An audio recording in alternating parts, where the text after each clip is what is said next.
But what's your guys' best road story? You guys been, I mean, obviously you've been all over the place. What's your favorite road story? One time we were down and we were working for Burt Prentice down in where was we at? Oh, in Nashville. Nashville. We was on Nashville, the big highway down there. We got about 10 minutes out of town and there was a huge wreck about probably 6-7 miles up. And we were with a very good friend of ours, Johnny Swift. He's a referee for NAWF. He was down there with us on the trip. And so it was just backed up for miles and miles and miles. So we decided that it would be fun to get out and just casually walk down the middle of the freeway for like a mile, and just bang on people's windows and randomly talk to them and say, hey, did you go see the show tonight? And of course everyone said no, because I think they drew like 100 people that night. And so we had to tell them the details of the entire show. And they didn't care, but we were So then me and Johnny Swift actually went up an off-ramp and started reacting the finishes to the shows, because we're stuck in traffic for 2-3 hours. We got a 6-hour ride home. So we just start reacting the finishes to the matches, just so everybody knows what happened at the show that night. It's not funny to anybody else, but at the time we thought it was hilarious. Now, you didn't find one person at the end of the show? Oh, God, no. Any wrestling fans? Oh, we were about 40 miles outside of Nashville at this point, I think. So I think it was we covered so much ground. Even the people that were wrestling fans, they were not admitting it to us because we were being dorks. We were 3 dorks sitting outside of their car in the middle of a freeway. They did not going to talk to us. What's your favorite Joey Eastman story? Oh my God. I think a Joey Eastman story you should ask Joey Eastman. Joey Eastman is the greatest self-promoter of all time, and that's not a bad thing. No, it's Joey is the greatest talker in Chicago. If one person's going to watch this, it's going to be Joey. Yeah. Joey is he's a self-promoter, but we love Joey. He's probably the best connection to have in Chicago. Absolutely. For some reason, he has so much power. He can get you in, and he just knows everybody likes Joey. If you know Joey, you like him. He knows every promoter. He knows every worker. He knows who's good. He knows who's bad. He knows who to talk to. He knows who not to talk to. Joey's, he's... If you want a good Joey Eastman story, hang around Joey for about 5 minutes. I will guarantee you will find a good Joey. Actually, you'll probably have about 4 to pick from. Yeah, because he will act them. You will find one. Trust me. He's very verbal. He'll get you. Well, I got one that, but it's not appropriate for any kind of interview. Most Joey Eastman stories are. No.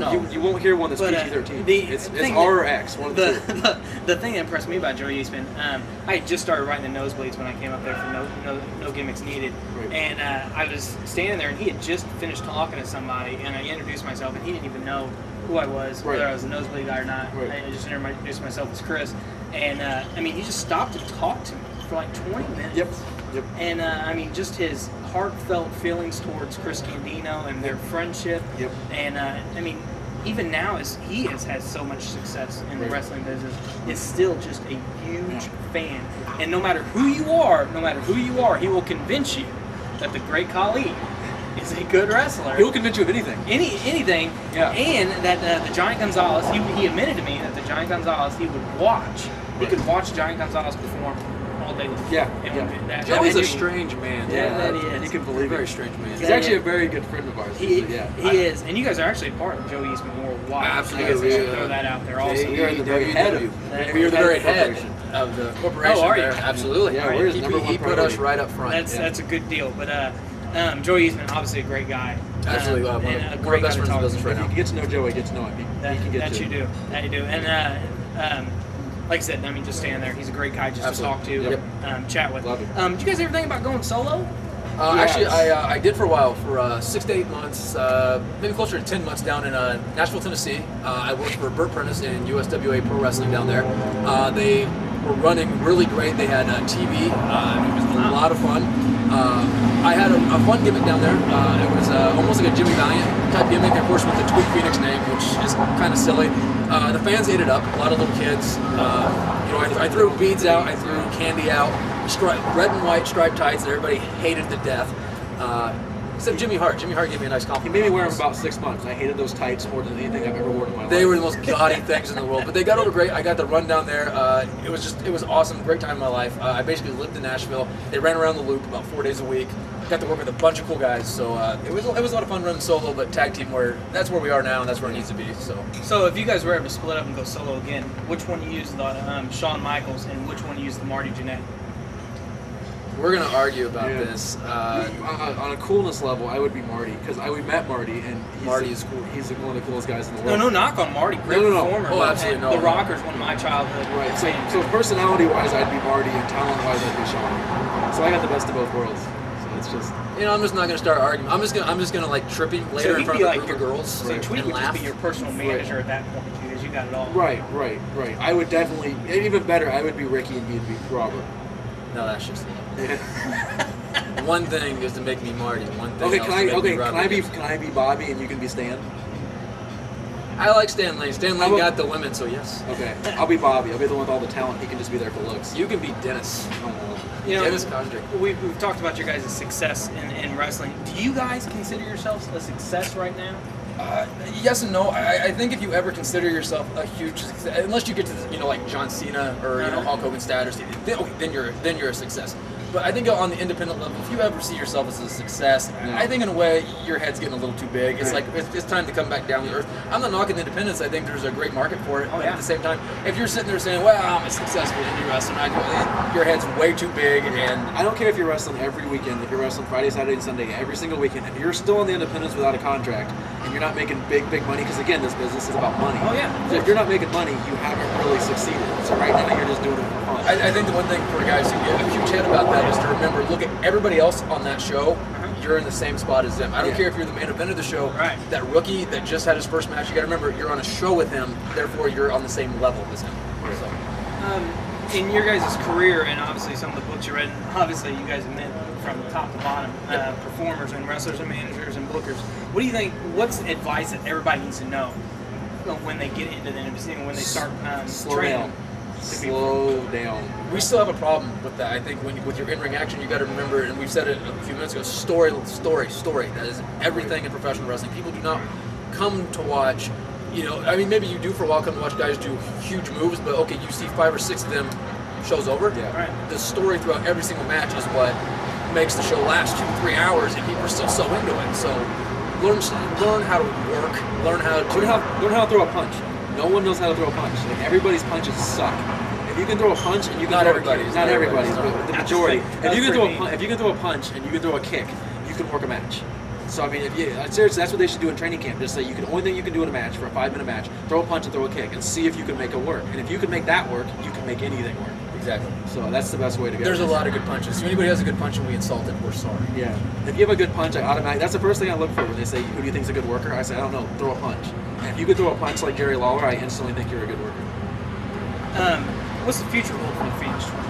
If we sit down here at the Cowboy Monkey, which I forgot to say, we're sitting at Cowboy Monkey in Champaign, Illinois. We sit down here 7 years from now. Where do you see the Phoenix Twins? Oh God. Hopefully, still injury free. My making more money is always a plus.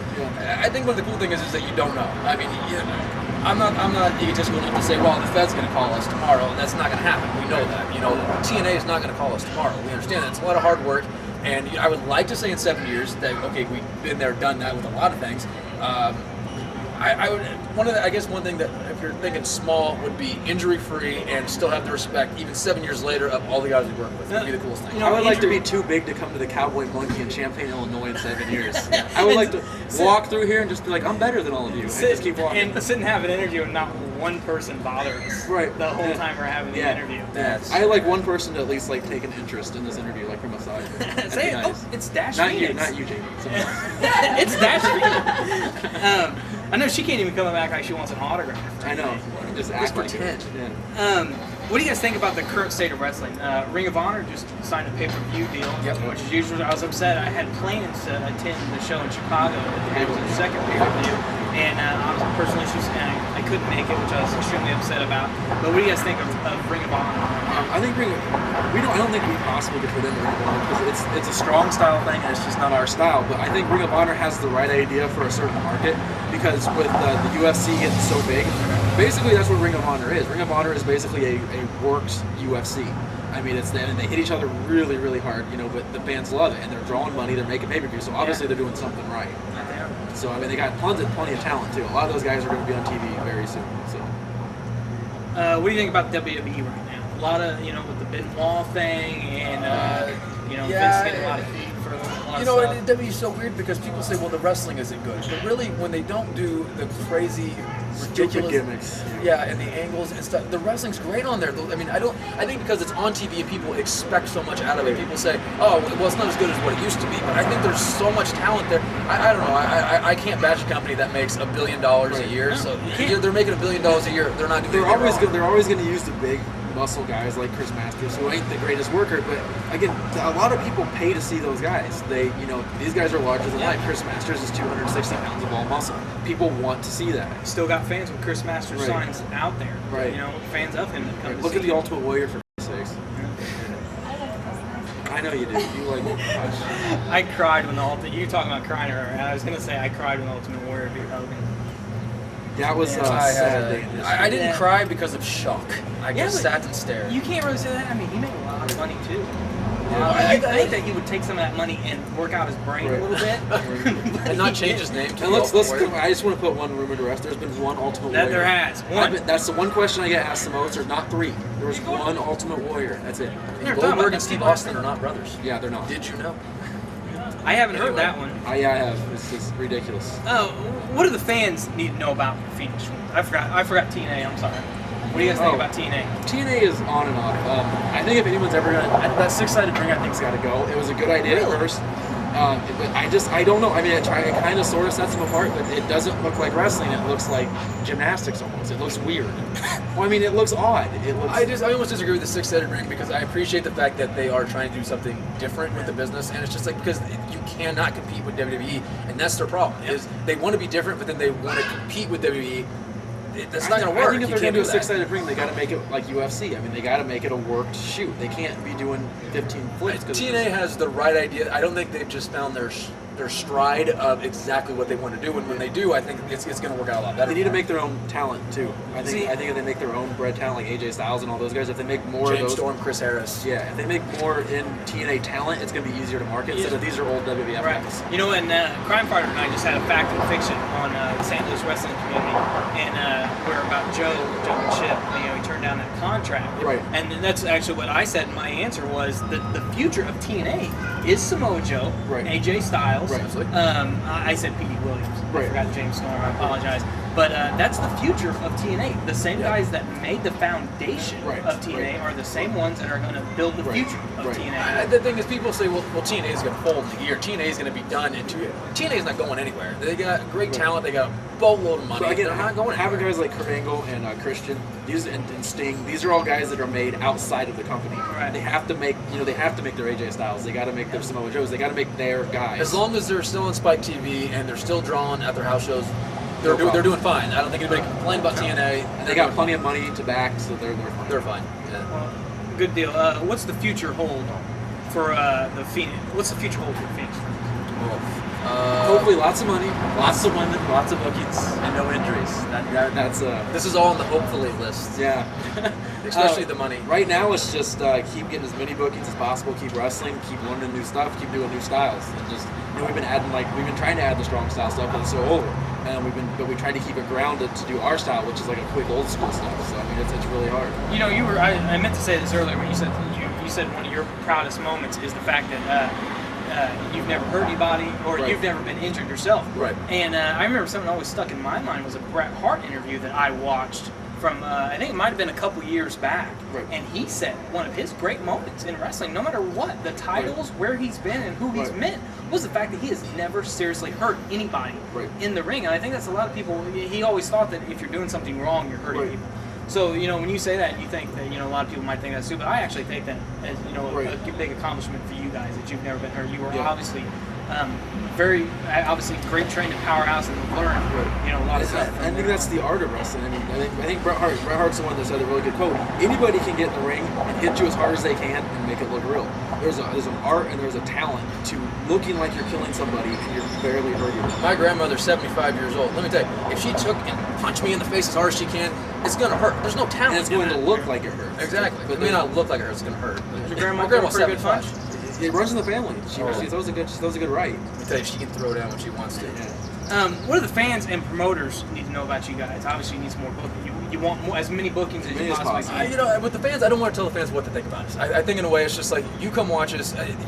They pay a ticket to make their own decision. So I mean, I don't even want to like hint at like, well, you should know this about us. You should like this about us. You should just like, you guys pay the ticket. You guys can decide whether you like us or not. If you don't like us, that's cool. I mean, you can't. We're Hills anyway. Just boo us. Yeah, just boo us. It's okay. Just buy our 8x10s and give us some money. Yeah. We'll be okay. Keep buying tickets. Bring your friends to hate us. For promoters, I think the one thing that I like to get across is, I think in a way we know our place. Like, if you tell us we want you to have an opening match, we don't go out there and do 500 moves and try to steal the show. And some guys do that, and it's just, you have to know your place on a card, and it's not always to steal the show every show. You'll get your chance to steal the show. I think that's one thing promoters, maybe some promoters appreciate about us, is we don't try to upstage their shows. We do what's asked of us when it's asked of us, and we just try to do the best of what we can. They say go 8 minutes, we go 8 minutes. We don't go 15. Exactly. So, you guys have talked a lot about the making money part, and from Central Illinois, obviously, a lot of smaller companies run. A lot of guys say that they just do it for the fans. Here's you guys' beer. Yeah. By the way, about time. Thank you, God. But this interview is brought to you by Miller Lite. Miller Lite. Cheap plug. Another cheap plug. Hopefully, you guys get something that's not actually somebody at sponsored. Miller Lite's going to see this. Hopefully, Sponsorship. In 7 years, I want to be sponsored by Miller Lite. I changed my first wrestler. We'll wear headbands, t-shirts. I'll tattoo it on my arm. Just give me money.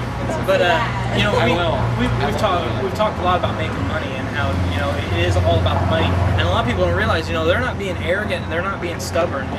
They love entertaining the fans and love working about that. But these guys used to drive 2.5 hours 3 times a week to train and have been up and down the road. If their minds weren't on making money, there's no point in it. No. They put their bodies through to hell and back, night in, night out. At one point it's got to be about what kind of money I can make. Exactly. That's what it's got to be about. The greatest thing ever said about professional wrestling was said about Gorilla Monsoon, and he said, if you're in this business for anything besides money, you're a complete fool. Right. And that's exactly what it is. It's great to love the business because there's nobody that goes out there and abuses his body and hates wrestling. Unless they're making boatloads of money, I'm sure there's some guys that can do that. But on this level, you don't do that. You don't go out there and almost kill yourself. And get bruises and you're hurting and because you don't love the business. But at some point you got to realize this is a business. And I think when more guys realize that this is a business, independent scene is going to shape up a lot more. And that's what needs to be weeded out, is the guys that take this as their Saturday fun time, their Saturday hobby, and guys who take it really seriously. That's the way it used to be. That you used to have to treat this as a business, and now it's just like, well, let's go and hang out. And it's not. That's not the way it should be. Speaking of the past, a lot of media attention's on the Benoit thing, and I'm not going to cover that because there can't really anything new be said about that. But they're talking about having congressional hearings and regulating professional wrestling, and especially independent, and from WWE down to independents, and helping younger guys like you, as far as your guys' up and down the road, and your health. So you live past 40 or whatever, because obviously the media is saying left and right, everybody's dying before they get to 40. Everybody's dying before they get to 40. And I think it's like 60, 160 something like that. no, just 60. Before they're the age of 40 or something like that. Right. What do you guys think about these guys coming in and saying we're doing this for you guys? At the same time, they're doing a knock against your profession. Right. But at the same time, they're saying that, look, we want to do this to help the younger guys. We want to make it better for the younger guys. I think in a perfect world, they wouldn't need to step in. But the thing is, the steroids are a huge issue in wrestling, and I think at this point, it's gotten to the point where if wrestling's not going to regulate it, and their guys are dying, and it's not just that, but at the same time, it's like steroids almost make it unfair because these guys are getting so big, and then people come to watch like indie wrestling, and they're just like, well, these guys aren't near as big as the guys on TV. It's just like, well, these guys aren't living off, a tube in their arm of steroids being. But one of the biggest problems with them regulating it is like back when we first started 7 years ago. They had the state commission. And the problem with that is that the promoters can't make any money because the commission takes I think 10 to 20% of the game. Promoters don't take money. We don't make money. My God, we can't have that. So I mean, the promoters ain't making money. The boys ain't making money. Everyone's losing money, and it's just it sucks. People can preach regulation all they want, and I think it will help the business in the steroid aspect. But for I think independent promotions, if there is a legislative, which I don't think is coming back, but if it did, it's going to hurt guys because promoters aren't going to be making money. We're not going to be making money. It's going to be hard. So ticket prices have to go up. That means the fans got to pay more so we can make money. Exactly. Well, I'd have to say, Missouri is very heavily regulated. Yeah. Illinois, there isn't any. No, there was, but they got rid of it, and that was one of the best things that ever happened to wrestling. Paydays went up as soon as at least for the promoters. Paydays went up, Paydays but went up for the promoters. They didn't there's a for us. boatload They of stayed the feds same. now, about 40 to 50 of them. It's one of those things that I think you can keep arguing that there's a lot of greatness to it, but at the same time, it's just so 50-50 that might be more money, but at the same time, there is more feds, and that is a problem. Yeah. And I understand what you're saying. It's my take on the whole thing, and I was telling Crime Fighter this on the way over here, was, when it happened in baseball and they jumped on it, and I think they really thought that it was hurting America, and they did it for votes. Right. They had to make a big deal about it, because if they didn't, it was hurting the culture of America. Right. I think at the end of the day, when they realize how much money they're going to spend on these meetings, and that it's just professional wrestling, it's not that big of a deal, it's not the real athletes, and wrestling's not. I don't think that they look at wrestling as part of the culture of America. Right. I don't see anybody thinking that. I know there's a guy in Florida that's trying to get the hearings, but I don't think anybody else is going to look at it as anything important. Right. And I don't see it. Was an unfortunate incident. Right. But I look at it as something that happened, unfortunately, outside of wrestling. Absolutely. The whole It was a steroid guy thing that did it. and all culture is overblown. I don't think steroids are as bad as everyone says that they are. It's just the guys who just abuse them so badly. But steroids with the themselves- other drugs and with Yeah. the other problems and It's just like anything else. Yeah. They want something to pick on, so they have to. I think this is one of those conversations that there's really not an end to it. Even if they do end up testing for steroids, there's going to be ways around it. With as much money that is involved, there's always loopholes. Yeah. So it's just one of those things that I think it's a great debate question, but there's really no end to how this is going to go. My first thought when it was Chris Benoit, because everybody that's died, unfortunately, everybody will come out and say, well, he abused drugs, he did this at a very young age, his entire life, he did this, he did that, he did this. Unfortunately, and that's it. But with Chris Benoit, nobody really said that. You know what I'm saying? They didn't say anything about him abusing drugs. He was, and I hate to say this again, but he was a family guy. The minute they started saying that, he wasn't like that. He wasn't like this. He wasn't like that. That's the minute I said, this has nothing to do with professional wrestling. Right. No, it doesn't. No. This is one guy that obviously had a mental issue. Right. And this really has nothing. No, it had to do nothing to do with professional wrestling. It just happened to a guy who happened to be a professional The wrestler. one thing good about this is it gets to test professional wrestling's theory that it's always been professional wrestling's theory is any press is good press. Yeah. Which has always been the way wrestling's ran. Right. So we're going to see. Whether this press hurts, I don't think it's going to hurt the business whatsoever because it's drawing more attention to wrestling than there has been in 10 years. And it gave a lot of people an opportunity to go on a lot of talk shows that Absolutely. hadn't worked in a long time. This may end up spiking wrestling's ratings back. That's morbid. When If something you like haven't this worked in spikes 10, if you haven't worked in ratings. 10 years, go on a talk show. Call them Okay, Nancy money. Grace or There's still room for you in this world. Glenn Beck and let them chew you up and You spit can't you throw a out. clothesline, but you can bash steroids. You can bash Go do it. steroids. I want to be on Nancy Grace in 7 years. Yeah. Nancy I'm Grace trying to is think of a seven. lot of things I want to be in 7 years. Being on Nancy Grace is one of them. All right, the Phoenix Twins, Tweek Dash. Absolutely. All around, guys, great performance. I appreciate the interview. Absolutely, again. very much. Best of luck to you guys in the future. I'll see you in Harris, I'll see you after that. But again, thank you guys. All your success, much appreciated. Yep. You guys are great. Better than I obviously expected. You Awesome, guys are thank you. awesome. And from right here in Champaign, Illinois, Central Illinois, Crime Fighter's got one more question. Yeah, you are based out of Champaign. Right.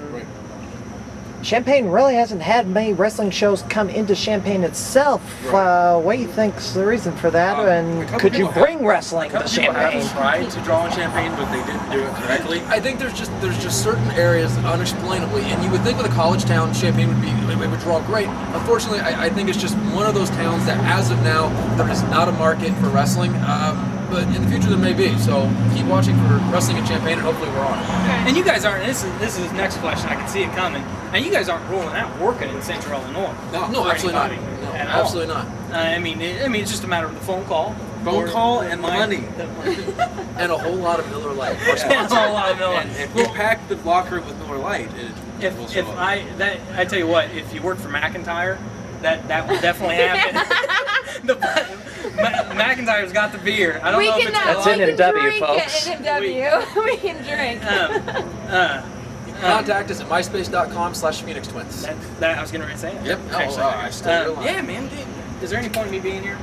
myspace.com/the Phoenix Twins. Make sure you guys check it out. Hopefully they'll get some videos up there or something. Yes, sir, absolutely. I know there's one on YouTube. Yep, with Ricky Thomas and Esteban Yeah, Molina from NWA. right. And they cut off the end of that match, by the way. Did they really? Yeah. Shame on It's them. part 2. You gotta look for part 2.